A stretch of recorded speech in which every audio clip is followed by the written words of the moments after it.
Deus. Jack, o Estripador, está vivo de novo, aqui em Havazu.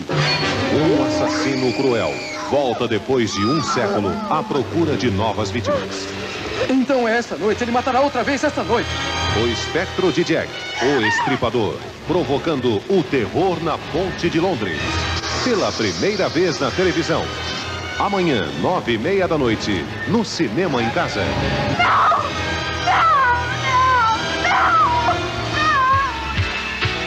Olá, aventureiros, e sejam bem-vindos à Torre Oculta.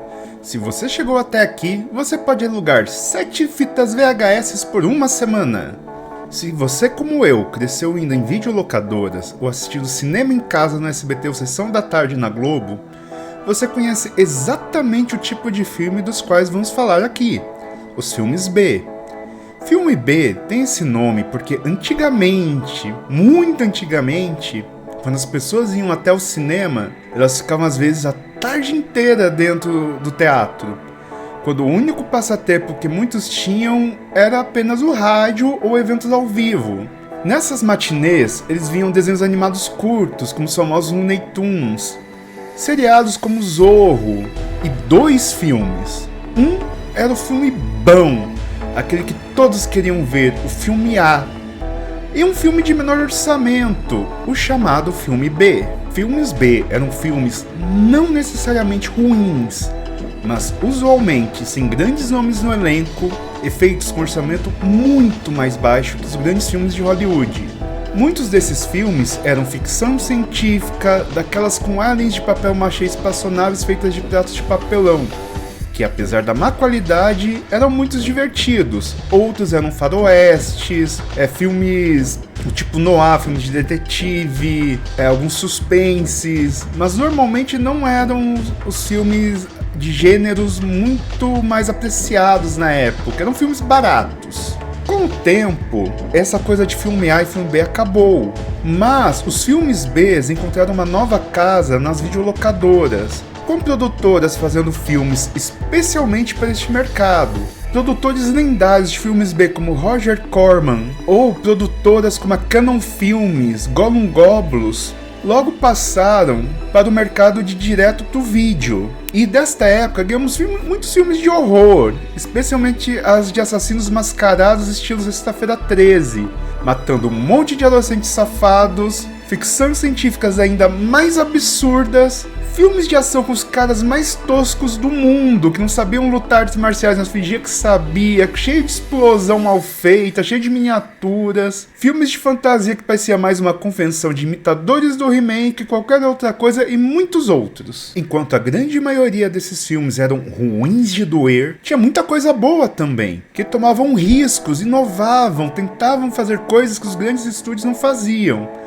E muitos se tornaram verdadeiros clássicos depois de algum tempo, e até mesmo superaram seus status como filmes cult para se tornarem filmes realmente populares, que depois ganharam remakes, sequências, continuações, e que passaram a fazer parte da cultura popular. Da mesma forma, muitos jogos de videogame seguiam o mesmo esquema, os chamados jogos nota 7, feitos por empresas menores, com gráficos não tão impressionantes, mas que muitas vezes faziam a alegria da galera, especialmente da época do PlayStation 1 e 2 destravado, onde todo mundo comprava jogo pirata de dúzia no camelô por vintão. Naquela época, anos 80, 90, o começo dos anos 2000, havia muito mais espaço para filmes B e jogos nota 7, já que os custos de produção não eram tão altos e não era tão difícil de recuperar o dinheiro investido.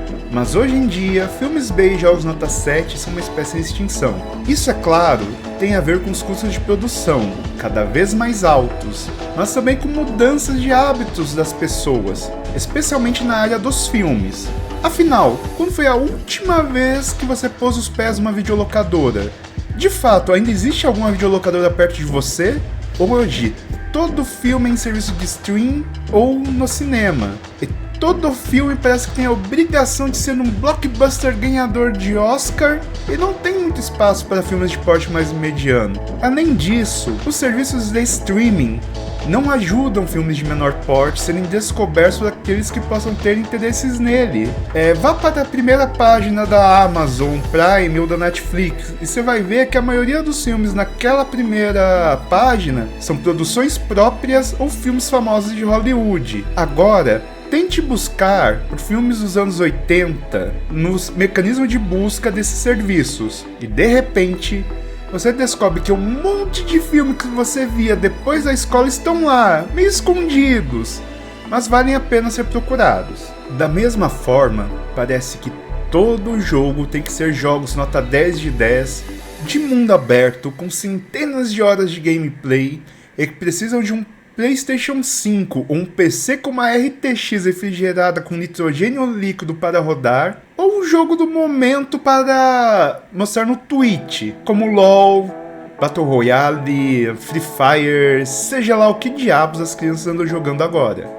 Sobra pouco tempo para curtir jogos menores hoje em dia, ou se dedicar a um jogo um pouco mais comprido, mas que não parece algo cinemático, algo realista, que você precisa de um PC de 10 mil reais para rodar.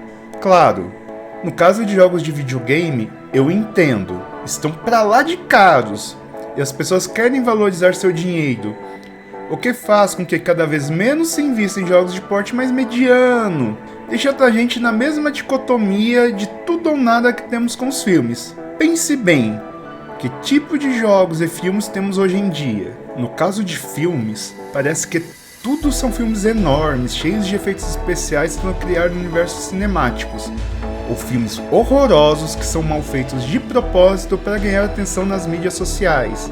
Mesmo serviços de streaming investem mais em grandes produções ou produções bem toscas, mas que chamem atenção, do que em filmes médios. No caso de jogos, parece que tudo é jogo de mundo aberto com gráficos realistas ou jogos indie com gráficos de Mega Drive. Faz sentido que você queira valorizar seu dinheiro.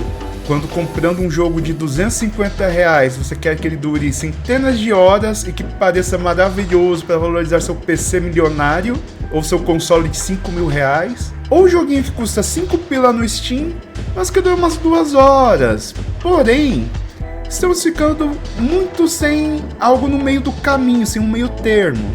Para bem nos grandes filmes de hoje em dia, e você nota que seguem a mesma estrutura, tem as mesmas batidas, trilha sonora bem pop, cheios de efeitos especiais, heróis sarcásticos e vilões metidos a querer ser o Coringa do Batman.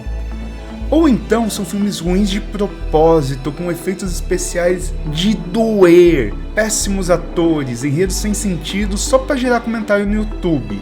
No caso de jogos, como eu já falei, todo mundo quer ser o próximo GTA, o próximo Call of Duty. Ou seja lá qual for o gênero de jogo que está sendo mais popular do momento. Ou então aquele joguinho que inventa um nome lá, que é o Metroidvania da vida, né, que todo mundo quer parecer que foi feito para os jogos da geração 16-bit. Por quê? Porque isso gera repercussão com os jornalistas, então gera marketing gratuito. Mas de novo, você acaba matando um pouco a variedade das coisas, que todo mundo está aqui para ser sucesso, tem que seguir a fórmula.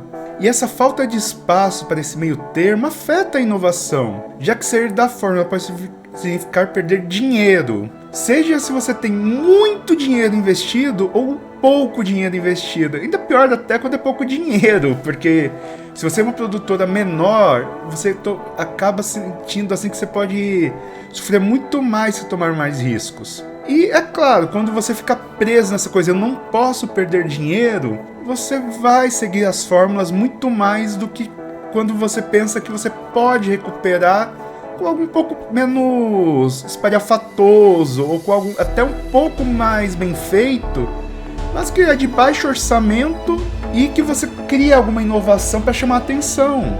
Mas vamos lá, infelizmente são os fatos da vida. Eu sinto muita falta desses filmes de sessão da tarde, cinema em casa, ou desses jogos menores, tipo Artonelli, Wild Arms, que eram jogos muito legaizinhos, assim, que não tinha essa produção toda, que infelizmente estão desaparecendo. Mas me digam vocês, qual filme B que você amava, e que não acha mais pra assistir, ou aquele jogo que parecia que só você conhecia, mas que você amava e nunca teve aquela continuação ou aquele remake. Isso é tudo.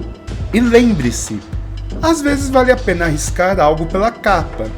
Você pode descobrir algo muito legal escondido no fundo de uma velha videolocadora.